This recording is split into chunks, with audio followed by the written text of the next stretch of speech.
सभी लोग अन्न पर निर्भर हैं और अन्न वर्षा से उत्पन्न होता है। वर्षा यज्ञ का अनुष्ठान करने से होती है और यज्ञ निर्धारित कर्मों का पालन करने से संपन्न होता है। इस श्लोक में श्री कृष्ण सृष्टि के चक्र का वर्णन कर रहे हैं। वर्षा अन्न उत्पन्न करती है। अन्न का सेवन करने से शरीर में रक्त संचारित होता है और रक्त से वीर्य बनता है। इसी वीर्य बीज से मनुष्य का शरीर बनता है और मनुष्य यज्ञ कर्म करता है तथा इससे स्वर्ग के देवता संतुष्ट होते हैं जो फिर पृथ्वी पर वर्षा करते हैं। इस प्रकार सृष्टि का चक्र निरंतर चलता रहता है। वेदों में सभी जीवों के लिए कर्म निश्चित किए गए हैं और वेद परब्रह्म भगवान से प्रकट हुए हैं। परिणाम स्वरूप सर्वव्यापक भगवान सभी यज्ञ कर्मों में नित्य व्याप्त रहते हैं। वेद भगवान की श्वास से प्रकट हुए हैं। अरस्य महतो भूतस्य निःश्वसितमित्यद्य ऋग्वेदो यजुर्वेदा सामवेदो तथैवन्न गिरसः बृहदारण्यकोपनिषद 4.5.11 अर्थात चारों वेद ऋग्वेद, यजुर्वेद, सामवेद, अथर्ववेद परम पुरुषोत्तम भगवान की श्वास से प्रकट हुए हैं। इन शाश्वत वेदों में भगवान ने स्वयं कर्तव्य निर्धारित किए हैं। इन कर्तव्यों को इस प्रकार से व्यवस्थित किया गया है कि जिनके निष्पादन से भौतिकता में संलिप्त मनुष्य धीरे धीरे अपनी कामनाओं पर नियंत्रण करना सीखकर तमोगुण से रजोगुण और रजोगुण से सत्वगुण तक ऊपर उठ सके। ये कर्तव्य यज्ञ के रूप में भगवान को अर्पित करने के लिए निर्देशित किए गए हैं। इस प्रकार भगवान को यज्ञ के रूप में अर्पित किए गए ये कर्तव्य वास्तव में भगवान के गुणों के समान भगवद स्वरूप हो जाते हैं और उनसे किसी भी प्रकार से भिन्न नहीं होते। तंत्र सार में यज्ञों को स्वयं परमात्मा का स्वरूप कहा गया है। यज्ञों यज्ञ पुमांश्चय व यज्ञशो यज्ञ यज्ञ भावनः यज्ञभुक् चेति पंचात्मा यज्ञेश्वज्यो हरि स्वयं।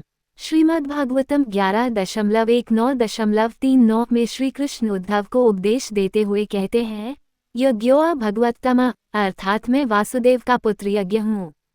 वेदों में भी कहा गया है, यज्ञों वे विष्णु अर्थात वास्तव में भगवान विष्णु ही स्वयं यज्ञ हैं। इसी सिद्धांत को इस श्लोक में दोहराते हुए श्री कृष्ण व्यक्त करते हैं कि भगवान यज्ञ कर्मों में साक्षात रूप से प्रकट हैं।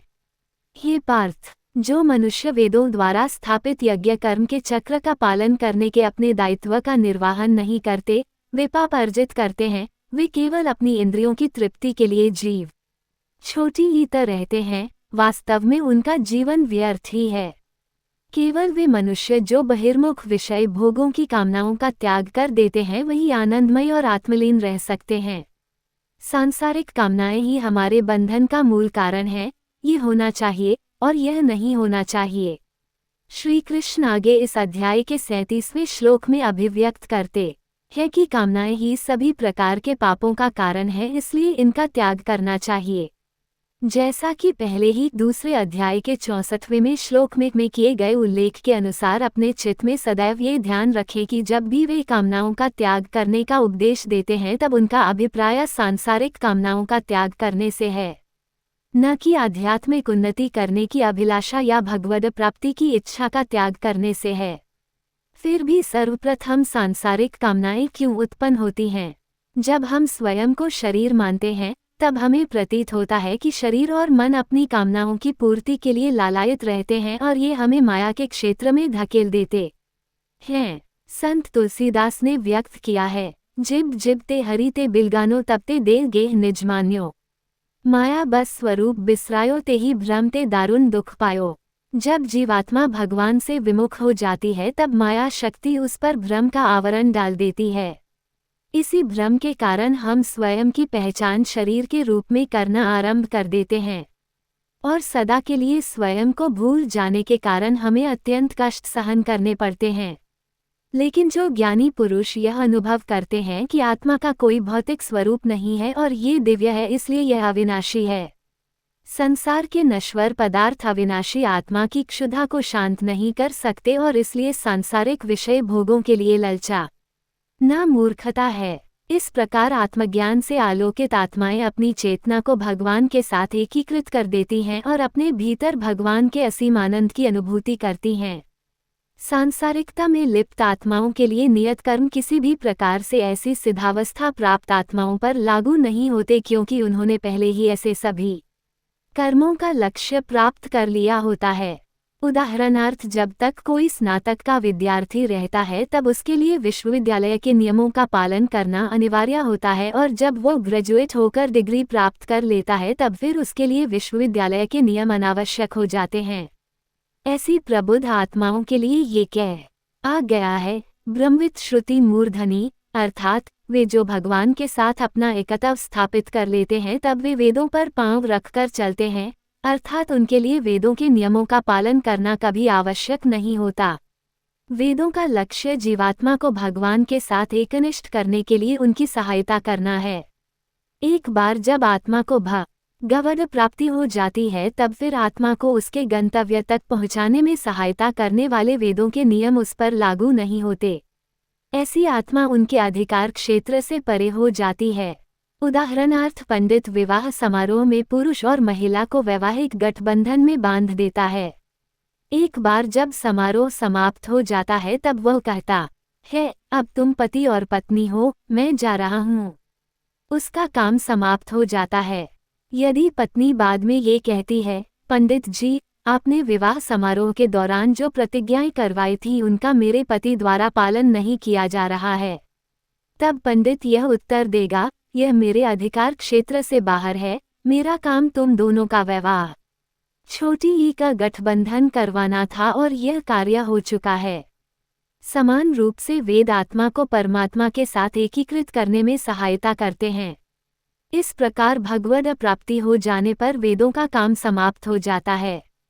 फिर ऐसी पुण्यात्माओं के लिए वैदिक कर्तव्यों का पालन करने की कोई बाध्यता नहीं होती। ऐसी आत्मलीन आत्माओं को अपने कर्तव्य का पालन करने या उनसे विमुख होने से कुछ पाना या खोना नहीं होता, और न ही उन्हें अपनी निजी आवश्यकताओं की पूर्ति के लिए अन्य जीवों पर निर्भर रहने की आवश्यकता होती है। आत्मलीन संत आत्मा की अलौकिक अवस्था में स्थित रहते हैं। उनके सभी कर्म लोकातीत और भगवान की सेवा के लिए होते हैं। अतः सांसारिक मनुष्यों के लिए शारीरिक स्तर पर नियत वर्णाश्रम धर्म के आधार पर नियत कर्तव्यों का पालन करना उनके लिए अनिवार्य नहीं होता। यहाँ कर्म और भक्ति में भेद जानना आवश्यक है। इससे पूर्व श्री कृष्ण कर्म अर्थात नियत सांसारिक कर्तव्यों के संबंध में व्याख्या कर रहे थे और यह कह रहे थे कि उन्हें भगवान को समर्पित करना चाहिए। यह न कि शुद्धि और उसे सांसारिक विकारों से ऊपर उठने में सहायता करता है, किंतु आत्मलीन जीवात्मा पहले ही भगवान में विलीन होकर मन को शुद्ध कर चुकी होती है। ऐसे ज्ञानातीत संत प्रत्यक्ष रूप से भक्ति या पवित्र आध्यात्मिक क्रियाओं जैसे कि ध्यान, पूजा, कीर्तन और गुरु की सेवा आदि में तल्लीन रहते हैं। यदि ऐसे आत्मलीन संत सांसारिक कर्मों से विरक्त रहते हैं तो उसे पाप नहीं माना जाता। यदि वे चाहें तो अपने सांसारिक कर्मों का पालन करना आगे जारी रख सकते हैं, किंतु उनका पालन करना उनके लिए अनिवार्य नहीं होता। इतिहास में दो प्रकार के संत हुए हैं, एक प्रहलाद, ध्रुव, अम्बरीश, पृथु और विभीषण, जिन्होंने ज्ञानातीत अवस्था को प्राप्त करने के पश्चात भी अपने सांसारिक कर्तव्यों का निरंतर पालन किया। ये सब कर्मयोगी थे। बाह्य रूप से वे अपने शारीरिक कर्तव्यों का पालन करते रहे और आंतरिक दृष्टि से उनका मन भगवान में अनुरक्त रहा। 2. शंकराचार्य, माधवाचार्य, रामानुजाचार्य, चैतन्य महाप्रभु जैसे संत सांसारिक कर्मों से विमुख रहे और इन्होंने वैरागी जीवन स्वीकार किया। ये सब कर्म सन्यासी थे जो शरीर और मन सहित आंतरिक और बाह्य दोनों दृष्टि से भगवान की भक्ति में तल्लीन रहे। इस श्लोक में श्री कृष्ण अर्जुन को समझा रहे हैं कि आत्मलीन संत के लिए दोनों विकल्प होते हैं। अब अगले श्लोक में श्री कृष्ण ये स्पष्ट करेंगे कि वह अर्जुन के लिए इनमें से कौन से विकल्प का चयन करने की संतुति करेंगे। अतः आसक्ति का त्याग कर अपने कार्य को कर्तव्य समझकर फल की आसक्ति के बिना निरंतर कर्म करने से ही किसी को परमात्मा की प्राप्ति होती है। श्लोक 3.8-3.16 में श्री बड़ी ही कृष्ण पुरजोर आह्वान करते हैं कि जिन मनुष्यों ने अभी तक सिद्धावस्था प्राप्त नहीं की है उन्हें अपने नियत कर्मों का पालन करना चाहिए। श्लोक 3.17-3.18 में उन्होंने व्यक्त किया है कि ज्ञानातीत संतों के लिए नियत कर्मों का पालन करना आवश्यक नहीं होता। अतः अर्जुन के लिए कौन सा मार्ग अति उपयुक्त है? श्री कृष्ण उसके लिए कर्मयोगी बनने की संतुति करते हैं, न कि कर्म सन्यासी बनने की। अब वे श्लोक 3.20-3.26 में इसके कारणों की व्याख्या करेंगे। राजा जनक और अन्य महापुरुषों ने अपने नियत कर्मों का पालन करते हुए सिद्धि प्राप्त की थी, इसलिए तुम्हें भी अपने कर्तव्यों का निर्वहन करते हुए समाज के कल्याण के लिए अनुकरणीय उदाहरण प्रस्तुत करना चाहिए। महापुरुष जो भी कर्म करते हैं, सामान्य जन उनका पालन करते हैं। वे जो भी आदर्श स्थापित करते हैं, सारा संसार उनका अनुसरण करता है। राजा जनक ने अपने शासकीय कर्तव्यों का निर्वहन करते हुए कर्मयोग द्वारा ज्ञानातीत अवस्था प्राप्त कर ली थी। ज्ञानातीत अवस्था प्राप्त करने के पश्चात भी संसार में सामान्य लोगों के समक्ष आदर्श प्रस्तुत करने के उद्देश्य से वे अपने नियत सांसारिक कर्तव्यों का पालन करते रहे ताकि लोग उनका अनुकरण कर सकें। कई अन्य महान संतों ने भी ऐसा ही किया। इन महापुरुषों द्वारा स्थापित उच्च आदर्शों को देखकर मानव जाति को प्रेरणा मिली। मानव जाति उन्हीं आदर्शों से प्रेरित होती है जिन्हें वो महापुरुषों के जीवन में देखती है। ऐसे नेता अपने आदर्शों से समाज को प्रेरणा प्रदान करते हैं और सामान्य जन के लिए चमकते हुए प्रकाश स्तंभ बन जाते हैं ताकि वे उनका अनुसरण कर सकें। समाज के नेताओं का ये नैतिक दायित्व होता है कि वे अपने वचनों, कार्यों और चरित्र द्वारा जनता को प्रेरित करने के लिए उच्च आदर्श स्थापित करें। जब श्रेष्ठ नेता आगे बढ़कर नेतृत्व करते हैं तब स्वाभाविक रूप से शेष समाज नैतिकता, स्वार्थता और आध्यात्मिक शक्ति में ऊपर उठ जाता है। लेकिन जब किसी समय समाज आदर्शवादी नेतृत्व से शून्य होता है तब समाज के लोगों के पास अनुसरण करने के लिए कोई मापदंड नहीं होता और इसलिए वे आत्म केंद्रित होकर नैतिक दिवालियापन और आध्यात्मिक शिथिलता में धंस जाते हैं। इसलिए महापुरुषों को समाज के लिए उपयुक्त अनुकरणीय मापदंड स्थापित करने चाहिए, भले ही वे स्वयं लोकातीत अवस्था तक ऊपर उठ चुके हों और उनके लिए नियत वैदिक कर्मों का पालन करना अनिवार्य न हो। फिर भी ऐसा करके वे दूसरों को निर्धारित वैदिक कर्तव्यों का पालन करने के लिए प्रेरित करते हैं। यदि समाज के महान जननायक कर्म सन्यासी बन जाते हैं और कर्मों का त्याग कर देते हैं तब ये लोगों को पथ भ्रष्ट करने का उदाहरण स्थापित करेगा। जननायक चाहे लोकातीत अवस्था को पा चुके हों और परिणाम स्वरूप कर्मों का परित्याग करने के योग्य होकर पूर्णतया अध्यात्म में तल्लीन गए हों, फिर भी समाज के अन्य लोग अपने कर्तव्यों से विमुख होने के लिए उनके आदर्शों का अनुकरण पलायनवाद के बहाने के रूप में करेंगे। ऐसे पलायनवादी महान कर्म सन्यासियों जैसे शंकराचार्य, माधवाचार्य, निर्बाकाचार्य और चैतन्य महाप्रभु का उदाहरण प्रस्तुत करते हैं। उनके उच्च पदची हनों का पालन करते हुए ये पाखंडी भी अपने सांसारिक दायित्वों का परित्याग कर देते हैं और संन्यास धारण कर लेते हैं। यद्यपि उन्होंने उस समय तक इसके लिए इन महापुरुषों की तुलना में अपेक्षित मन की शुद्धता प्राप्त नहीं की होती। भारत में हमें ऐसे हजारों साधु मिलते हैं जो महान सन्यासियों का अनुकरण करते हैं और संवर्ती आंतरिक ज्ञानोदय और आनंद के बिना गेरुआ वस्त्र धारण करते हैं। यद्यपि वे बाह्य रूप से वैरागी बन जाते हैं किंतु उनकी प्रकृति उन्हें सुख की प्राप्ति के लिए विवश करती है और भगवान के दिव्य आनंद से विहीन होकर वे मादक द्रव्यों के सेवन के अधम सुखों के चंगुल में फंस जाते हैं। इस प्रकार से वे गृहस्थ जीवन व्यतीत कर रहे लोगों के स्तर से भी नीचे गिर जाते हैं, जैसा कि निम्न दोहे में वर्णन किया गया है। ब्रह्म ज्ञान जान्यो नहीं, कर्म दिए छिटकाया। तुलसी ऐसी आत्मा सहज नरक मह जाए। संत तुलसीदास कहते हैं, वे जो दिव्य ज्ञान युक्त संवर्ती आंतरिक ज्ञानोदय के बिना सांसारिक कर्तव्यों का त्याग करते हैं, वे शीघ्र नरक का मार्ग तैयार करते हैं। इसके विपरीत यदि महानायक कर्मयोगी होता है तब कम से कम उसके अनुयायी निरंतर अपने कर्मों को कर्तव्य प्रायणता के साथ निष्ठापूर्वक संपन्न कर अपने दायित्वों का निर्वहन तो करेंगे। इससे उन्हें अपने मन और इंद्रियों संयम रखना सीखने के लिए सहायता मिलेगी और शनः शनः वह लोग आतीत अवस्था तक ऊपर उठ जाएंगे। इसलिए समाज के अनुसरणार्थ आदर्श प्रदर्शित करने के लिए श्री कृष्ण अर्जुन को कर्मयोग का पालन करने का परामर्श देते हैं। अब उक्त बिंदु को समझाने के लिए वे अगले श्लोक में अपना उदाहरण दे रहे हैं। हे पार्थ, समस्त तीनों लोकों में मेरे लिए कोई कर्म निश्चित नहीं है, न ही मुझे किसी पदार्थ का अभाव है और न ही मुझमें कुछ पाने की अपेक्षा है, फिर भी मैं निश्चित कर्म करता हूँ। हम सब इसलिए कार्य करते हैं क्योंकि हमारी कुछ मूलभूत आवश्यकताएं होती हैं। हम सब भगवान के अणु अंश हैं जो आनंद के महासागर हैं और इसलिए हम भी आनंद चाहते हैं। फिर भी हमें अभी तक पूर्ण आनंद प्राप्त नहीं हुआ है क्योंकि हम स्वयं को असंतुष्ट और अपूर्ण समझते हैं। हम जो कुछ भी करते हैं केवल आनंद की प्राप्ति के लिए ही करते हैं, लेकिन आनंद भगवान की एक शक्ति है और केवल वे ही असीम आनंद के स्वामी हैं।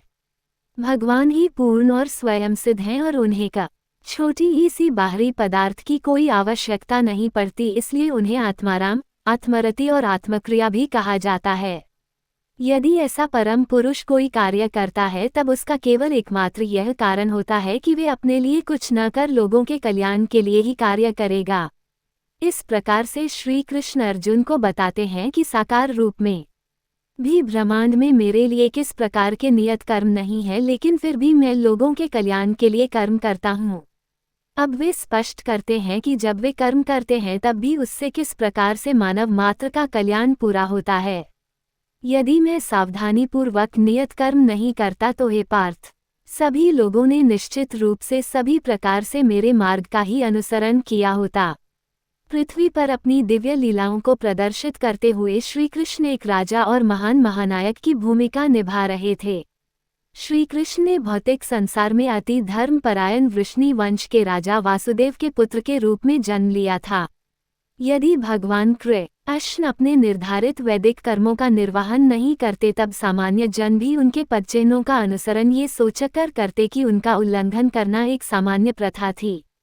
श्री कृष्ण कहते हैं कि ऐसा करने से मानव जाति के विनाश का दोष उन पर लगता। यदि मैं अपने निर्धारित कर्म नहीं करता तब ये सभी लोग नष्ट हो जाते और मैं संसार में उत्पन्न होने वाली अराजकता के लिए उत्तरदायी होता और इस प्रकार से मानव जाति की शांति का विनाश करने वाला कहलाता।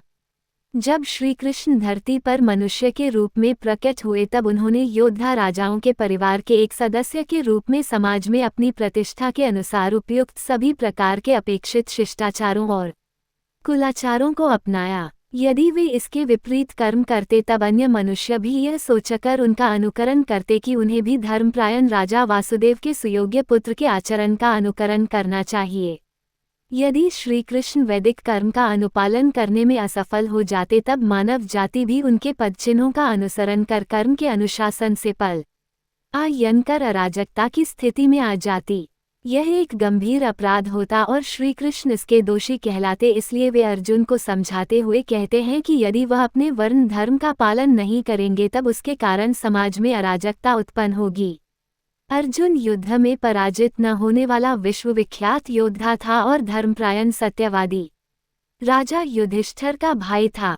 यदि अर्जुन धर्म की रक्षा के लिए अपने कर्तव्य का पालन करने से मना कर देता तब अन्य पराक्रमी और श्रेष्ठ योद्धा भी उसका अनुकरण करते हुए धर्म की रक्षा के निमित्त अपने नियत कर्तव्य पालन को त्याग देते। इससे संसार का संतुलन डगमगा जाता और निर्दोष तथा सद्गुणी लोगों का विनाश हो जाता। इसलिए श्री कृष्ण ने समूची मानव जाति के कल्याणार्थ अर्जुन को उसके लिए निश्चित वैदिक कर्तव्यों की उपेक्षा न करने के लिए मनाया। हे भरतवंशी, जैसे अज्ञानी लोग फल की आसक्ति की कामना से कर्म करते हैं, उसी प्रकार बुद्धिमान मनुष्यों को लोगों को उचित मार्ग की ओर चलने के लिए प्रेरित करने हेतु अनासक्त रहकर कर्म करना चाहिए। श्लोक 3.20 में पहले श्री कृष्ण ने लोकसंग्रह में वापी संपश्यन्नकुर्तमर्हसि शब्दों का प्रयोग किया था, जिसका अर्थ जन कल्याण की भावना से युक्त होना है। इस श्लोक में लोकसंग्रह चिकीर्षु शब्द का अर्थ विश्व के कल्याण की इच्छा है।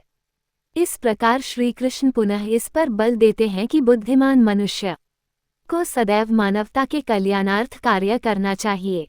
इस श्लोक में सक्ता विद्वांस शब्द का प्रयोग उन लोगों के लिए किया गया जो अभी तक शरीर की चेतना में स्थित हैं और सांसारिक सुखों में आसक्त रहते हैं, लेकिन धार्मिक ग्रंथों द्वारा प्रतिपादित वैदिक रीतियों में पूर्ण विश्वास रखते हैं। उन्हें अज्ञानी कहा जाता है क्योंकि यद्यपि उन्हें धार्मिक ग्रंथों का सैद्धांतिक ज्ञान होता है, लेकिन वे भगवद प्राप्ति के परम लक्ष्य को समझना नहीं चाहते। ऐसे अज्ञानी मनुष्य बिना किसी आलस्य और संदेह के निःसंकोच होकर धर्मग्रंथों के आदेशों के अनुसार अपने कर्तव्यों का पालन करते हैं। उन्हें ये दृढ़ विश्वास होता है कि वैदिक कर्तव्यों और कर्मकांडों का अनुपालन करने से उन्हें उनकी इच्छा के अनुरूप भौतिक सुख प्राप्त होंगे। इसलिए यदि ऐसे लोगों का भक्ति के परम सिद्धांत में विश्वास विकसित हुए बिना धार्मिक कर्मकांडों से विश्वास उठ जाता है, तब वे कहीं के नहीं रहेंगे, अर्थात उन्हें कुछ भी प्राप्त नहीं होगा। श्रीमद्भागवतम में वर्णन है, तावत कर्माणि कुर्वीत न निर्विघ्नित यावता मत्कथाश्रवणादो वा श्रद्धा यावन्न जायते। श्रीमद्भागवतम 11.20.9 मनुष्य को अपने नियत कर्मों का निष्पादन तब तक करना चाहिए जब तक उनमें विषय भोगों के प्रति विरक्ति और भगवान के लिए अनुराग विकसित नहीं होता। श्री कृष्ण अर्जुन से आग्रह करते हैं कि जैसे अज्ञानी श्रद्धा पूर्वक वैदिक कर्मकांडों का पालन करते हैं, उसी प्रकार से ज्ञानी पुरुष को भी भौतिक सुख समृद्धि की अपेक्षा शेष समाज के लिए आदर्श स्थापित करने के लिए निष्ठापूर्वक अपने नियत कर्मों का निष्पादन करना चाहिए। इसके अतिरिक्त जिन विशेष परिस्थितियों में अर्जुन स्वयं को पाता है, वह धर्मयुद्ध है। इसलिए अर्जुन को समाज के कल्याण के लिए अपने योद्धा धर्म का पालन करना चाहिए। ज्ञानवान मनुष्यों को चाहिए कि वे अज्ञानी लोगों को, जिनकी आसक्ति सकाम कर्म करने में रहती है, उन्हें कर्म करने से रोककर उनकी बुद्धि में मतभेद उत्पन्न न करें, अपितु स्वयं ज्ञानयुक्त होकर अपने कार्य करते हुए उन अज्ञानी लोगों को भी अपने नियत कर्म का करने के लिए प्रेरित करना चाहिए। महापुरुषों का दायित्व अति महत्वपूर्ण होता है, क्योंकि सामान्य जन उनका अनुसरण करते हैं। इसलिए श्री कृष्ण यह आह्वान करते हैं कि ज्ञानी पुरुष कोई ऐसा कार्य न करे या कुछ ऐसा न कहे कि जो अज्ञानी लोगों को अधोपतन की ओर ले जाए। यहाँ ये तर्क दिया जा सकता है कि यदि ज्ञानी जन अज्ञानियों के प्रति करुणा भाव रखते हैं, तब उन्हें उनको भगवद प्राप्ति का ज्ञान अर्थात दिव्य ज्ञान प्रदान करना चाहिए। भगवान श्री कृष्ण इस तर्क को न बुद्धि भेदम जनयित कहकर निष्प्रभावी करते हैं, जिसका तात्पर्य यह है कि अज्ञानी को दिव्य उपदेश सुनाकर उन्हें कर्मों का परित्याग करने की शिक्षा नहीं देनी चाहिए, क्योंकि उनमें ऐसे उपदेशों को समझने की योग्यता नहीं होती। प्रायः लौकिक चेतना युक्त लोगों के पास केवल दो विकल्प होते हैं, या तो वे लोग सुखद परिणाम की इच्छा से कड़ा परिश्रम करते हैं, या फिर वे ये तर्क देते हुए कर्म करना छोड़ देते हैं कि सभी कार्य अत्यंत कठिन, कष्टदायक और बुराइयों से युक्त होते हैं। इन दोनों में फल की इच्छा से कर्म करना पलायनवादी दृष्टिकोण से श्रेष्ठ है। इसलिए वैदिक ज्ञान के विद्वानों को अज्ञानियों को सावधानीपूर्वक और ध्यान से अपने कर्मों का पालन करने के लिए प्रेरित करना चाहिए। यदि अज्ञानी लोगों का मन विक्षुब्ध और अस्थिर हो जाता है, तब उनका कर्म करने से विश्वास उठ जाएगा और नियत कर्मों का त्याग करने से उनका ज्ञान नहीं बढ़ेगा। इस प्रकार अज्ञानियों को दोनों ओर से हानि होगी। यदि अज्ञानी और ज्ञानी जन दोनों वैदिक कर्म करते हैं, तब फिर दोनों के बीच क्या भेद रह जाएगा? इस प्रश्न को समझाने के लिए श्री कृष्ण इसे अगले 2 श्लोकों में स्पष्ट कर रहे हैं। जीवात्मा देह के मिथ्या ज्ञान के कारण स्वयं को अपने सभी कर्मों का कर्ता समझती है। यद्यपि विश्व के सभी कार्य प्रकृति के 3 गुणों के अंतर्गत संपन्न होते हैं, लेकिन अहंकारवश हम जानते हैं कि संसार का वास्तविक परिदृश्य हमारे द्वारा निर्देशित नहीं होता, अपितु प्रकृति द्वारा कार्यान्वित होता है। हमारे शरीर की क्रियाएं, जिन्हें हम प्रायः 2 श्रेणियों में छोटी ही भाग करते हैं, एक प्राकृतिक जैविक क्रियाएं जैसे पाचन, रक्त संचालन, हृदय गति आदि का संचालन हमारी सोच विचार के बिना स्वाभाविक रूप से संपन्न होता है। बोलना, सुनना, चलना, सोना और काम करना आदि क्रियाओं का संचालन हमारे सोचने और विचारने से होता है। उपर्युक्त दोनों प्रकार के कार्य मन शरीर इंद्रिया युक्त मानव तंत्र द्वारा संपन्न होते हैं। मानव तंत्र के सभी अंग प्रकृति या भौतिक शक्ति द्वारा निर्मित होते हैं, जिसमें 3 गुण सत्व, रजस और तमस सम्मिलित हैं। जैसे लहर समुद्र से विलग नहीं होती अपितु उसमें समाकर उसका अंश बनी रहती है, उसी प्रकार से शरीर उसी प्रकृति का अंग है जिससे इसकी रचना होती है। इस प्रकार ये प्रकृति अर्थात माया शक्ति ही संसार में होने वाले सभी कार्यकलापों की करता है। तब फिर आत्मा स्वयं को कर्मों का कर्ता क्यों समझती है? इसका कारण यह है कि मिथ्या अभिमान के बोध से आत्मा भ्रम के कारण स्वयं को शरीर समझ लेती है, इसलिए उसे कर्ता होने का भ्रम हो जाता है। देखिए, जिस प्रकार रेलवे प्लेटफॉर्म पर दोनों ओर 2 ट्रेन खड़ी है और एक रेलगाड़ी के यात्री दूसरी रेलगाड़ी पर अपनी दृष्टि रखे हुए हैं, और फिर जब दूसरी रेलगाड़ी चलने लगती है तब पहली गाड़ी भी चलती हुई प्रतीत होने लगती है। इसी प्रकार से अचल आत्मा स्वयं को सचल प्रकृति के रूप में पहचानने लगती है। जिस क्षण आत्मा अभिमान को त्याग कर भगवान की इच्छा के आगे समर्पण कर देती है, तब उसे स्वयं के अकर्ता होने का आभास होता है। अब कोई यह प्रश्न कर सकता है कि यदि आत्मा वास्तव में अकर्ता है, तब फिर वह शरीर द्वारा किए गए कार्यों के लिए कर्मों के नियमों में क्यों फंसती है? इसका कारण यह है कि आत्मा स्वयं कोई कार्य नहीं करती, लेकिन वह इंद्रिय मन बुद्धि को कार्य करने का निर्देश देती है। उदाहरण गार्थ रथ का सारथी स्वयं रथ को नहीं चलाता, अपितु घोड़ों को निर्देश देता है। अब यदि कोई दुर्घटना घटित होती है, तब उसका दोष घोड़ों का न होकर अपितु उन्हें निर्देशित करने वाले सारथी का होता है।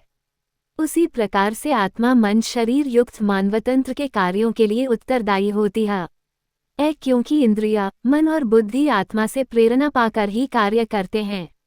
हे महाबाहु अर्जुन, तत्वज्ञानी आत्मा की पहचान गुणों और कर्मों से भिन्न करते हैं। वे समझते हैं कि इंद्रिया मन आदि के रूप में केवल गुण ही हैं जो इंद्रिय विषयों गुणेशु में संचालित होते हैं, और इसलिए वे उनमें नहीं फंसते। गच्छ लोक में अहंकार विमूढ़ात्मा शब्दों का प्रयोग किया गया है, जिसका अर्थ है कि जो अहंकार से मोहित होकर भूल से स्वयं को शरीर मान लेते हैं और स्वयं को कर्ता समझने लगते हैं। इस श्लोक में तत्ववित्तु या सत्यदर्शियों के संबंध में व्याख्या की गई है, जिसका तात्पर्य यह है कि वे अहंकार को त्याग कर शारीरिक चेतन से मुक्त हो जाते हैं और जड़ शरीर से अपनी आध्यात्मिक पहचान का भेद जानने में समर्थ हो जाते हैं। इसलिए वे अपने लौकिक कर्मों के लिए स्वयं को कर्ता मानने के छलावे में नहीं आते और अपेक्षाकृत सभी क्रियाओं को 3 गुणों का लक्षण मानते हैं। ऐसे भगवदानुभूत संत कहते हैं, जो करी सो हरि करी, होत कबीर कबीर।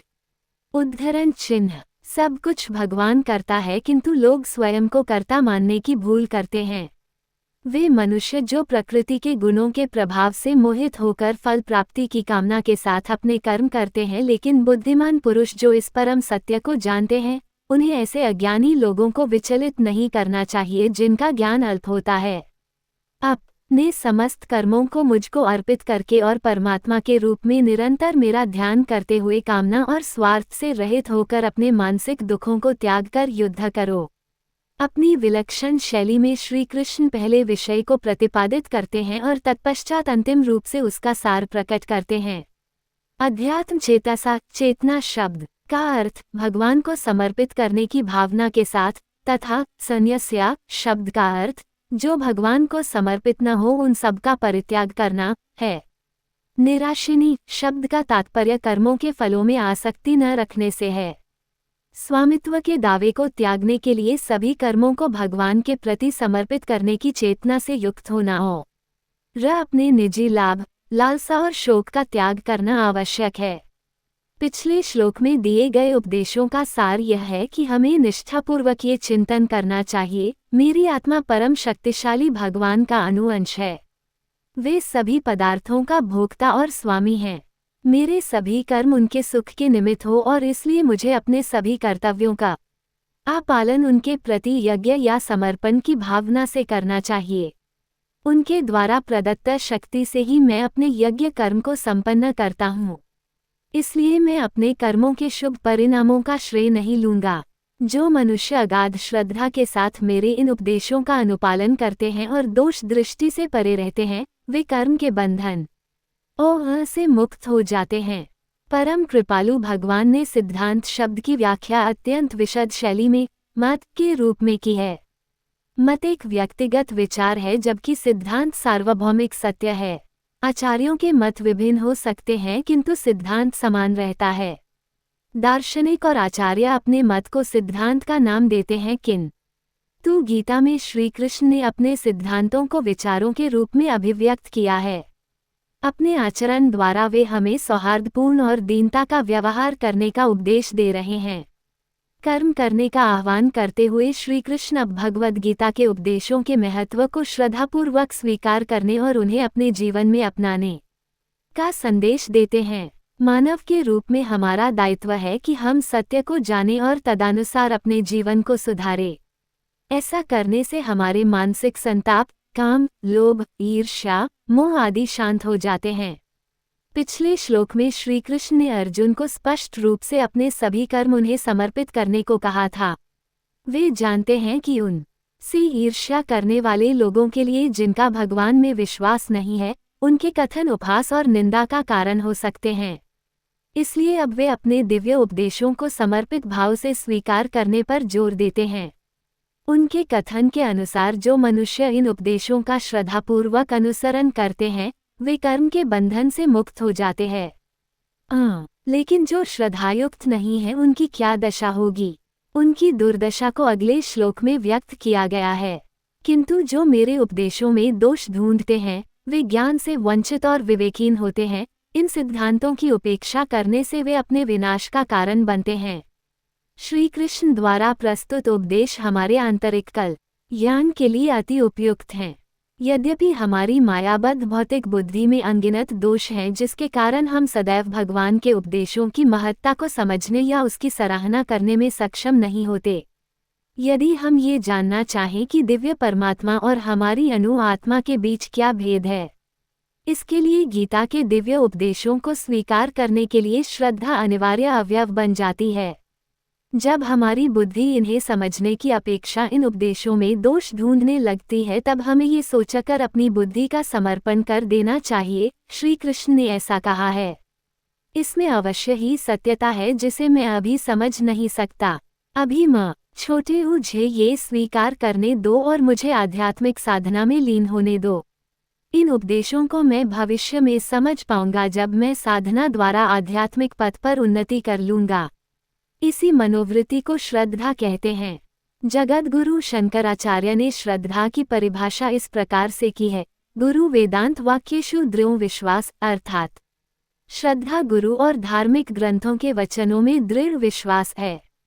चैतन्य महाप्रभु ने भी इसी प्रकार की व्याख्या की है। श्रद्धा शब्दे विश्वास कहे सुदृढ़ निश्चय, चैतन्य चरितामृत मध्य लीला 2.62, अर्थात श्रद्धा का अर्थ गुरु और भगवान में अटूट विश्वास होना है, चाहे हम वर्तमान में उनके उपदेशों को समझने में असमर्थ हैं। ब्रिटिश कवि अल्फ्रेड टेनिसन ने कहा था, जहां हम कुछ सिद्ध नहीं कर सकते वहां केवल श्रद्धा द्वारा विश्वास को अंगीकार किया जा सकता है।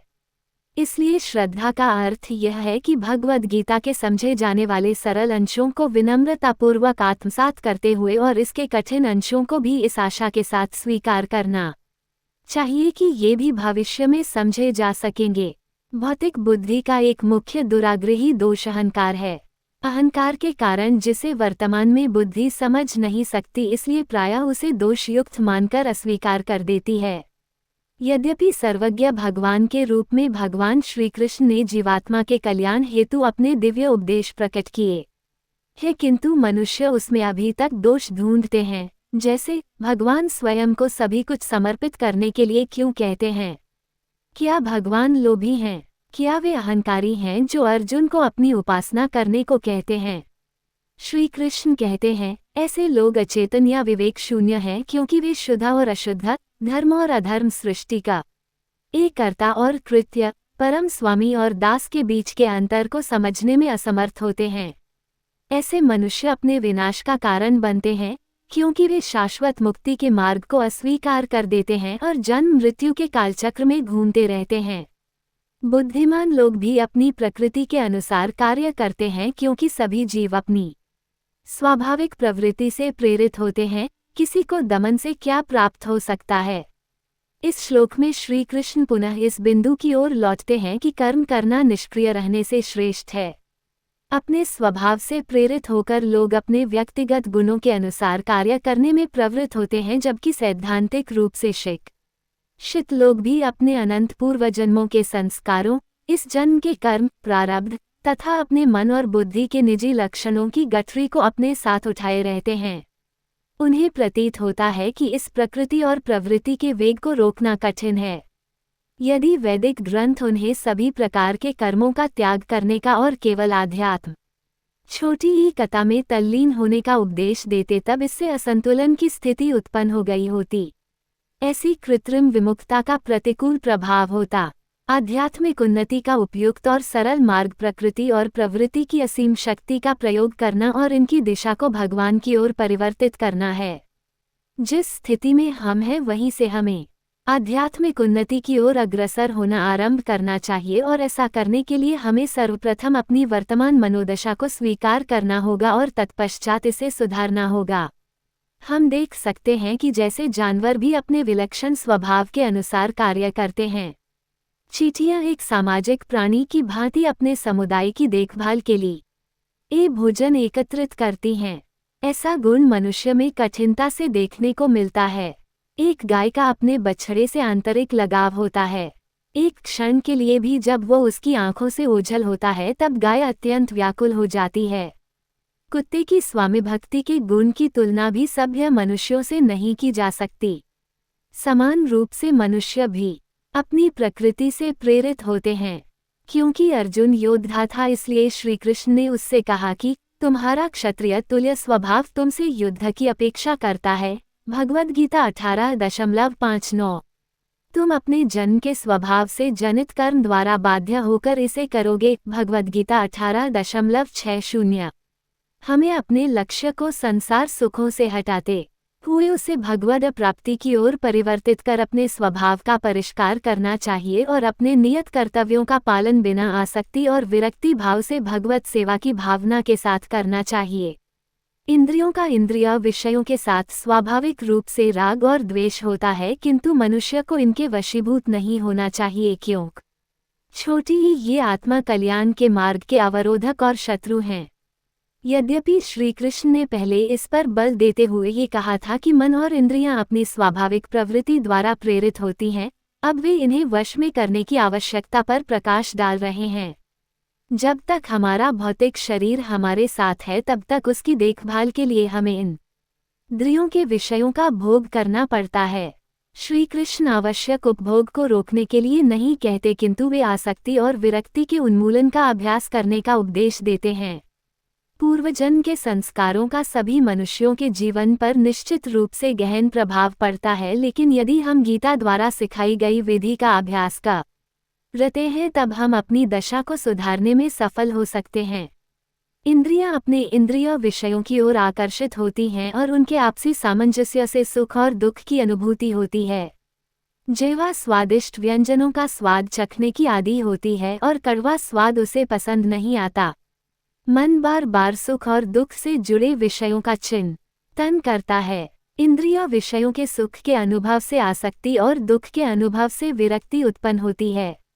श्री कृष्ण अर्जुन को न तो आसक्ति और न ही विरक्ति के वशीभूत होने को कहते हैं। अपने सांसारिक कर्तव्यों का पालन करते हुए हमें अनुकूल और प्रतिकूल परिस्थितियों का सामना करना पड़ता है। हमें न तो अनुकूल छोटी ही तियों के लिए ललचाना चाहिए और न ही प्रतिकूल परिस्थितियों की उपेक्षा करनी चाहिए। जब हम मन और इंद्रियों के रुचिकर और अरुचिकर दोनों विषयों की दास्ता से मुक्त हो जाते हैं तब हम अपनी अधम प्रकृति से ऊपर उठ जाते हैं और फिर हम अपने कर्तव्यों का निर्वहन करते समय सुख और दुख दोनों में संभाव से रहते हैं। तब हम वास्तव में अपनी विशिष्ट प्रकृति से मुक्त होकर कार्य करते हैं। अपने नियत कार्यों को दोषयुक्त संपन्न करना अन्य के निश्चित कार्यों को समुचित ढंग से करने से कहीं अधिक श्रेष्ठ होता है। वास्तव में अपने कर्तव्य का पालन करते हुए मरना दूसरों के जोखिम से युक्त भयावह मार्ग का अनुसरण करने से श्रेयस्कर होता है। इस श्लोक में धर्म शब्द 4 बार प्रयुक्त हुआ है। धर्म का प्रयोग प्रायः हिंदुत्व और बौद्धत्व के लिए किया जाता है, किंतु अंग्रेजी भाषा में इस शब्द का अनुवाद अत्यंत दुराग्रह है। धर्म परायणता, सदाचरण, कर्तव्य, उदात्त गुण इत्यादि जैसे शब्द केवल इसके अर्थ के दृष्टिकोण का वर्णन करते हैं। धर्म शब्द की रचना ध धातु से हुई है, जिसका अर्थ धारण करने योग्य या हमारे लिए उपयुक्त उत्तरदायित्व, कर्तव्य, विचार और कर्म है। उदाहरणार्थ आत्मा का धर्म भगवान से प्रेम करना है। ये हमारे अस्तित्व का मुख्य सिद्धांत है। स्व उपसर्ग का अर्थ स्वयं है। इस प्रकार स्वधर्म हमारा निजी धर्म है।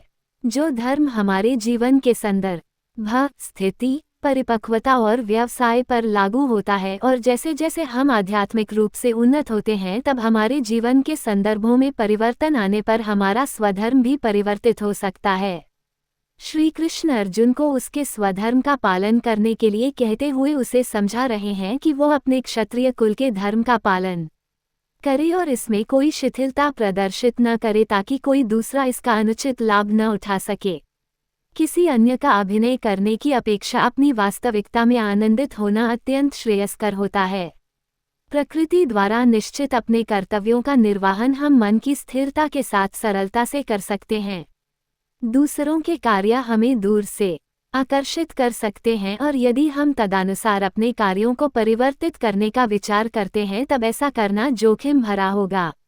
यदि ये हमारी प्रकृति के प्रतिकूल हैं तब ये हमारी इंद्रियों, मन और बुद्धि में असामंजस्य उत्पन्न करेंगे। ये हमारी चेतना के लिए हानिकारक और आध्यात्मिक पथ पर हमारी उन्नति के मार्ग में बाधक होगा। श्री कृष्ण इस बिंदु पर बल देते हुए नाटकीय ढंग से यह कहते हैं कि अपने धर्म का निष्ठापूर्वक पालन करते हुए अपने प्राणों का बलिदान देना अपेक्षाकृत दूसरों के कार्यों में प्रवृत्त होकर अप्रिय स्थिति में फंसने से श्रेष्ठ है। अर्जुन ने कहा, हे वृषणवंशी श्री कृष्ण, इच्छा न होते हुए भी मनुष्य पापजन्य कर्मों की ओर क्यों प्रवृत्त होता है? ऐसा प्रतीत होता है कि उसे बलपूर्वक पाप कर्मों में लगाया जाता है। श्री कृष्ण ने पिछले श्लोक में यह अभिव्यक्त किया था कि किसी भी मनुष्य को आसक्ति या विरक्ति के प्रभाव के अधीन नहीं होना चाहिए। अर्जुन इस प्रकार का उत्तम जीवनयापन करना चाहता है किंतु उसे भगवान के उपदेश का अनुपालन करना कठिन लगता है। इसलिए वह श्री कृष्ण से अति यथार्थवादी और मानव संघर्ष का द्योतक प्रश्न पूछता है। वह कहता है, कौन सी शक्ति हमें उच्च आदर्शों को प्राप्त करने से रोकती है? मनुष्य राग और द्वेष के वशीभूत कैसे हो जाता है? हमारी अंतरात्मा पाप करते हुए पश्चाताप का बोध कराती है। अंतरात्मा की आवाज इस तथ्य पर आधारित है कि भगवान गुणों के धाम हैं और उनके अनुवंश होने के कारण स्वाभाविक रूप से हमारा आकर्षण गुणों और अच्छाइयों के प्रति होता है। अच्छाई जो आत्मा की प्रकृति है तथा जो अंतरात्मा की आवाज को उन्नत करती है। इसलिए हम ये कहकर नहीं बच सकते कि चोरी, ठगी, निंदा, लूट खसोट, हत्या, अत्याचार और भ्रष्टाचार जैसे कार्य पापजन्य कृत्य नहीं हैं। हमारी अंतर्दृष्टि यह बोध कराती है कि ये सब कार्य पापजन्य है, फिर भी हम ऐसे कार्य करते हैं जैसे कि कोई शक्ति हमें बलपूर्वक ऐसा करने के लिए विवश करती है। अर्जुन इसी प्रबल शक्ति के संबंध में जानना चाहता है। परमात्मा श्री कृष्ण कहते हैं, अकेली काम वासना जो रजोगुण के संपर्क में आने से उत्पन्न होती है और बाद में क्रोध का रूप धारण कर लेती है, इसे पाप के रूप में संसार का सर्वभक्षी शत्रु समझो। वेदों में प्रयुक्त काम शब्द या वासना केवल यौन इच्छाएं नहीं है, बल्कि इसमें आत्मा की शारीरिक अवधारणा पर आधारित सभी प्रकार के भौतिक सुख भी सम्मिलित हैं। इस प्रकार वासना अपने कई रूप दर्शाती है, जैसे धन की इच्छा, शारीरिक लालसाएं, प्रतिष्ठा की अभिलाषा, सत्ता की भूख इत्यादि। वासना केवल भगवान के प्रति प्रेम का विकृत प्रतिबिंब है, जो कि प्रत्येक जीवित प्राणी का अंतर्निहित स्वभाव है।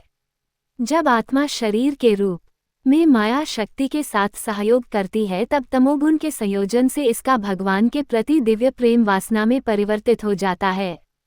चूंकि दिव्य प्रेम भगवान की सर्वोच्च शक्ति है, किंतु भौतिक क्षेत्र में इसका विकृत स्वरूप जो कि काम वासना है, वह भी सांसारिक क्रियाओं की अति प्रबल शक्ति है। श्री कृष्ण ने सांसारिक सुखों के भोग की लालसा को पाप के रूप में चिन्हित किया है, क्योंकि प्राण घातक प्रलोभन हमारे भीतर छिपा रहता है। रजोगुण आत्मा को भ्रमित कर उसे यह विश्वास दिलाता है कि सांसारिक विषय भोगों से ही तृप्ति प्राप्त होगी। इसलिए किसी भी मनुष्य में इन्हें प्राप्त करने की कामना उत्पन्न होती है। जब कामना की पूर्ति होती है तब इससे लोभ उत्पन्न होता है और इसकी संतुष्टि न होने पर क्रोध उत्पन्न होता है। कामना, लोभ और क्रोध इन तीनों विकारों से ग्रस्त होकर मनुष्य पाप करता है। लोभ कुछ नहीं है किंतु ये कामनाओं को प्रबल करता है, जबकि क्रोध कुंठित इच्छा है। इस प्रकार श्री कृष्ण ने वासना या कामना को सभी बुराइयों की जड़ के रूप में चिन्हित किया है। जैसे अग्नि धुएं से ढकी रहती है, दर्पण धूल से आवृत रहता है तथा भ्रूण गर्भाशय से अप्रकट रहता है, उसी प्रकार से कामनाओं के कारण मनुष्य के ज्ञान पर आवरण पड़ा रहता है। क्या उचित है और क्या अनुचित है कि ज्ञान को विवेक कहा जाता है। यह विवेक मनुष्य की बुद्धि में होता है। वैसे भी काम वासना एक ऐसा दुर्जय शत्रु है जो बुद्धि की विवेक शक्ति को आवृत कर देता है। श्री कृष्ण ने इस सिद्धांत पर प्रकाश डालने हेतु 3 उदाहरण प्रस्तुत किए हैं। अग्नि जो प्रकाश का स्रोत है, धुएं से ढकी रहती है। यह आंशिक अंधकार अर्थात अविवेक छितराए बादलों जैसा होता है जिससे सात्विक इच्छाएं उत्पन्न होती हैं। दर्पण जो वास्तविक रूप से परावर्तक होता है और धूल से ढक जाता है। यह अर्ध अपारदर्शिता बुद्धि पर राजसिक कामनाओं के आच्छादित प्रभाव के जैसी होती है। भ्रूण गर्भाशय से आवृत होता है। ये पूर्ण धुंधलापन तामसिक कामनाओं जैसा होता है जो मनुष्य की विवेक शक्ति को नष्ट कर देता है। समान रूप से हमारी कामनाओं की श्रेणी के समानुपात में हमारे द्वारा सुना और पढ़ा गया आध्यात्मिक ज्ञान आच्छादित हो जाता है। इस विषय पर एक सुंदर विलक्षण कथा इस प्रकार है। एक व्यक्ति जंगल के किनारे प्रतिदिन भ्रमण करता था। एक बार सायंकाल उसने जंगल के भीतर भ्रमण करने का निर्णय लिया। जंगल में कुछ ही मील चलने पर सूर्यास्त होने लगा। जैसे ही वह जंगल से बाहर जाने के लिए वापस मुड़ा तब वह ये देखकर भयभीत हुआ कि दूसरी ओर कई जंगली जानवर खड़े थे। वे खूंखार जंगली जानवर उसका पीछा करने लगे और उनसे बचने के लिए वह जंगल में और भीतर की ओर दौड़ने लगा। तब उसने अपने सम्मुख एक डायन को खड़ा पाया जो दोनों हाथों को पसारे उसे गले लगाना चाहती थी। उससे बचने के लिए छोटी ही वह दिशा बदलकर भागने लगा और फिर वो पेंडुलम की भांति डायन और जंगली जानवरों के बीच भागता रहा। इसके बाद अंधेरा हो गया। अधिक दिखाई न देने के कारण वह एक गड्ढे की ओर भागा जो पेड़ से लटकी अंगूर की लताओं से ढका हुआ था, जिसमें वह सिर के बल गिरा, लेकिन उसके पैर अंगूर की लताओं के बीच फंस गए। परिणामस्वरूप वह गड्ढे के ऊपर उल्टा झूलने लगा। कुछ समय पश्चात उसकी चेतना लौटी और उसने देखा कि एक सर्प गड्ढे के नीचे बैठा है जो उसके नीचे गिरने पर उसे डसने की प्रतीक्षा कर रहा था। कुछ ही क्षणों में वहां एक सफेद और एक काले रंग का चूहा दिखा। दोनों चूहे उन टहनियों को काटने लगे जिन पर अंगूर की बेलें लटकी हुई थीं। उसकी कठिनाई को बढ़ाते हुए कुछ ततैये वहां आकर उसके मुख पर बैठकर उसे काटने लगे। अब इस अस्थिर और विकट परिस्थिति में वह व्यक्ति हंसने लगा।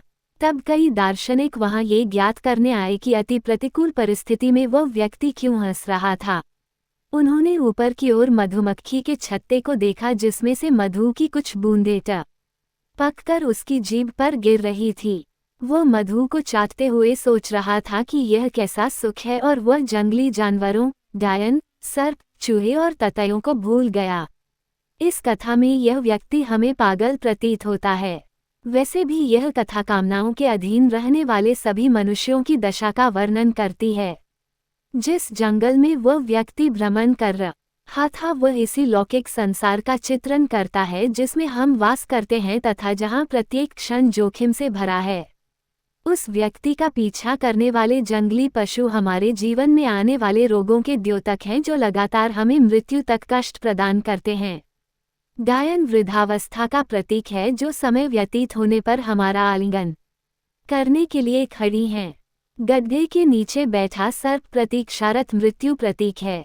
सफेद और काले चूहे लताओं दिन और रात के सूचक है जो हमारे जीवन को धीरे धीरे मृत्यु के समीप ले जा रहे हैं।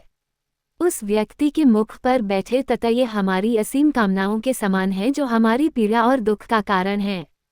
शहद संसार में इंद्रिय का वासना के सुखों को चित्रित करती है जो हमारे विवेक और बुद्धि को धुंधला करते हैं। इंद्रियों के विषय भोग के अस्थायी सुखों में हम इतना लिप्त हो जाते हैं कि हमें अपनी दुर्दशा का आभास नहीं कर पाते हैं। श्री कृष्ण ने यहाँ व्यक्त किया है कि इस प्रकार की वासनायुक्त कामनाएं हमारी विवेक शक्ति पर आवरण डालने के लिए उत्तरदायी है। कुंती पुत्र, इस प्रकार ज्ञानी पुरुष का ज्ञान भी अतृप्त कामना रूपी नित्य शत्रु से आच्छादित रहता है जो कभी संतुष्ट नहीं होता और अग्नि के समान जलता रहता है। यहाँ श्री कृष्ण ने काम या वासना की हानिकारक प्रकृति को और अधिक सुस्पष्ट किया है। काम का अर्थ इच्छा, दुष्प्रेरणा का अर्थ अतृप्ति और अनलेन का अर्थ अग्नि के समान है।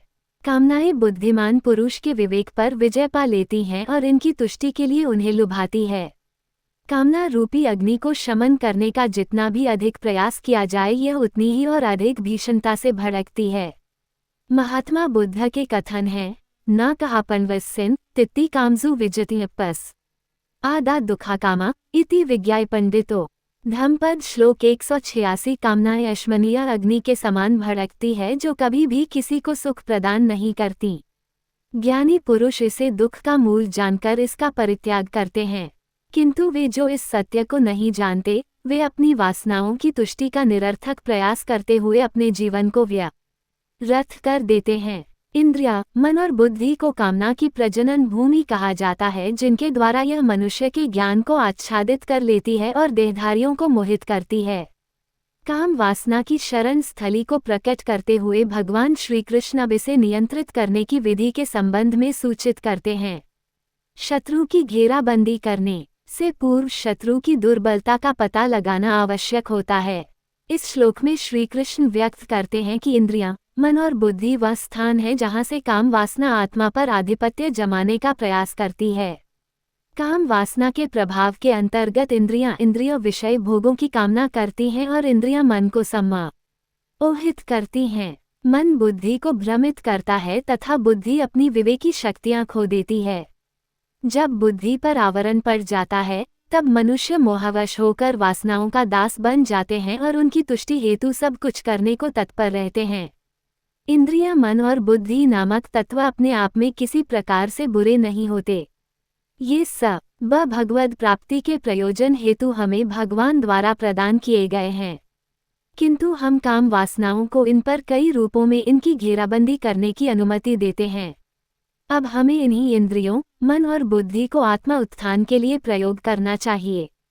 ऐसा किस प्रकार से किया जाए, इसे श्री कृष्ण अगले श्लोक में स्पष्ट करेंगे। इसलिए हे भरतवंशियों में श्रेष्ठ, प्रारंभ से ही इन इंद्रियों को नियंत्रण में रखकर कामना रूपी शत्रु का वध कर डालो, जो पाप का मूर्तिरूप तथा ज्ञान और आत्मबोध का विनाशक है। इस श्लोक में अब श्री कृष्ण ये स्पष्ट कर रहे हैं कि उस काम वासना पर कैसे विजय प्राप्त की जा सकती है जो सभी बुराइयों की जड़ है और मानव चेतना के लिए घातक है। काम वासना को बुराइयों का भंडार बताते हुए श्री कृष्ण अर्जुन को प्रारंभ से ही इंद्रियों के विषय भोगों पर नियंत्रण रखने के लिए कहते हैं। इनकी उत्पत्ति की अनुमति देना हमारे कष्टों का मूल कारण है, जबकि इनका दमन करना शांति का मार्ग है। इसे समझने के लिए आगे प्रस्तुत उदाहरण की ओर ध्यान दें। रमेश और दिनेश दो सहपाठी कॉलेज के छात्रावास के एक कमरे में रहते थे। रात्रि 10 बजे रमेश सिगरेट पीने की इच्छा व्यक्त करता है। वह कहता है, मेरी धूम्रपान करने की तीव्र इच्छा हो रही है। दिनेश कहता है कि बहुत अधिक रात हो गई है, इसलिए धूम्रपान करना भूल कर सो जाओ। रमेश कहता है, नहीं नहीं, मैं जब तक सिगरेट के कश नहीं ले लेता तब तक मैं सो नहीं सकता। दिनेश सो जाता है और रमेश सिगरेट की खोज में कमरे से बाहर निकल जाता है। छात्रावास के निकट की दुकान बंद हो चुकी थी। 2 घंटे के पश्चात जब अंत में उसे सिगरेट मिलती है तब वो छात्रावास में आकर धूम्रपान करता है। प्रातःकाल दिनेश उससे पूछता है, रमेश तुम आता को कब सोए? रमेश, आधी रात के समय। दिनेश, क्या वास्तव में? इसका अभिप्राय है कि तुम 2 घंटे तक धूम्रपान करने के लिए तड़पते रहे और धूम्रपान करने के पश्चात तुम उसी मनोदशा में लौट आए जो कल 10 बजे रात्रि काल में थी। रमेश ने पूछा, इससे तुम्हारा क्या अभिप्राय है? दिनेश ने उत्तर दिया, देखो, रात्रि 10 बजे तुम्हारी धूम्रपान करने की कोई इच्छा नहीं थी और तुम शांत थे, किंतु रात्रिकाल में 10 बजे से 12 बजे अर्धरात्रि तक तुम सिगरेट पीने के लिए तड़पते रहे। अंततः जब तुम्हारा धूम्रपान करने की इच्छा का रोग समाप्त हुआ तभी तुम सो सके। दूसरी ओर मैंने अपने मन में किसी प्रकार की इच्छा उत्पन्न नहीं की और मैं 10 बजे रात्रि को शांतिपूर्वक सो गया। इस प्रकार से हम शारीरिक इंद्रियों के विषय भोगों की कामनाएं उत्पन्न करते हैं और बाद में वे हमें उत्तेजित करती हैं। जब हमें मनचाही वस्तु मिल जाती है तब हमारे द्वारा जनित रोग निर्मूल हो जाता है और हम इसे सुख समझने लगते हैं। यदि हम स्वयं को आत्मा मानते हैं और हमारा प्रयोजन केवल आत्मा को सुख प्रदान करना होता है तब हमारे लिए ऐसी कामनाओं का परित्याग करना सुगम होता है। श्री कृष्ण अर्जुन को बताते हैं कि इन इंद्रियों पर संयम रखो ताकि इनमें व्याप्त वासना का संहार किया जा सके। ऐसी दक्षता पाने के लिए हमें भगवान द्वारा प्रदत्त दिव्य शक्तियों का प्रयोग करना चाहिए, जिनका वर्णन श्री कृष्ण अगले श्लोक में कर रहे हैं। इंद्रियां स्थूल शरीर से श्रेष्ठ हैं और इंद्रियों से उत्तम मन, मन से श्रेष्ठ बुद्धि और आत्मा बुद्धि से भी परे है। निष्कर्ष के रूप में श्री कृष्ण इस पर बल देकर कहते हैं कि हमें आत्मज्ञान द्वारा कामरूपी शत्रु का संहार करना चाहिए। क्योंकि आत्मा भगवान का अंश है और ये दिव्य शक्ति है, इसलिए दिव्य पदार्थों से ही अलौकिक आनंद प्राप्त हो सकता है, जबकि संसार के सभी पदार्थ भौतिक हैं। ये भौतिक पदार्थ आत्मा की स्वाभाविक उत्कंठा को कभी पूरा नहीं कर सकते, इसलिए इनको प्राप्त करने की कामना करना व्यर्थ ही है। इसलिए परिश्रम करते हुए हमें बुद्धि को तदानुसार क्रियाशील होने का प्रशिक्षण देना चाहिए और फिर मन और इंद्रियों को नियंत्रित रखने के लिए इसका प्रयोग करना चाहिए। कठोपनिषद में रथ के सादृश्य से इसे अति विशद ढंग से समझाया गया है। आत्मान रथिन विद्धि शरीर रथमेव तु बुद्धि तु सारथी विद्धि मनः प्रग्रहमेव च इंद्रियाणि हयानाहुर्विषया आस्तेषु गोचरान् आत्मेन्द्रिय मनोयुक्तम भुक्तित्याहुर्मनीषिणः। कठोपनिषद -1.3.3 योजक चिन्ह 4। यह उपनिषद अवगत कराता है कि एक रथ है जिसे 5 घोड़े हाँक रहे हैं। उन घोड़ों के मुख में लगाम पड़ी है। ये लगाम रथ के सारथी के हाथ में है और रथ के पीछे आसन पर यात्री बैठा हुआ है। यात्री को चाहिए कि वह सारथी को उचित निर्देश दे, जो लगाम को नियंत्रित कर घोड़ों को उचित दिशा की ओर जाने का मार्गदर्शन दे सके। यद्यपि किसी स्थिति में यात्री सो जाता है तब घोड़े निरंकुश हो जाते हैं। इस सादृश्य में रथ मनुष्य का शरीर है, घोड़े 5 इंद्रियां हैं और घोड़ों के मुख में पड़ी लगाम मन है और सारथी बुद्धि है और रथ में बैठा यात्री शरीर में वास करने वाली आत्मा है। इंद्रियां घोड़े अपनी पसंद के पदार्थों की कामना करती हैं। मन लगाम इंद्रियों को मनमानी करने से रोकने में अभ्यस्त नहीं होता। बुद्धि सारथी मन लगाम के समक्ष आत्मसमर्पण कर देती है। इस प्रकार मायाबद्ध अवस्था में सम्मोहित आत्मा बुद्धि को उचित दिशा में चलने का निर्देश न बड़ी यह देती। इसलिए रथ को किस दिशा की ओर ले जाना है, इसका निर्धारण इंद्रियां अपनी मनमानी के अनुसार करती हैं। आत्मा इंद्रियों के सुखों का अनुभव परोक्ष रूप में करती है, किंतु ये इंद्रियां उसे तृप्त नहीं कर पाती। इसी कारण से रथ के आसन पर बैठी आत्मा यात्री इस भौतिक संसार में अनंत काल से चक्कर लगा रही है। यदि आत्मा अपनी दिव्यता के बोध से जागृत हो जाती है और अपनी सक्रिय भूमिका निर्वाहन करने का निश्चय करती है, तब वो बुद्धि को उचित दिशा की ओर ले जा सकती है। तब फिर बुद्धि अपने से निम्न मन और इंद्रियों द्वारा शासित नहीं होगी और रथ आत्मिक उत्थान की दिशा में दौड़ने लगेगा। ऐसी स्थिति में दिव्य आत्मा का प्रयोग निम्न तत्वों, इंद्रियों, मन और बुद्धि को नियंत्रित करने के लिए करना चाहिए।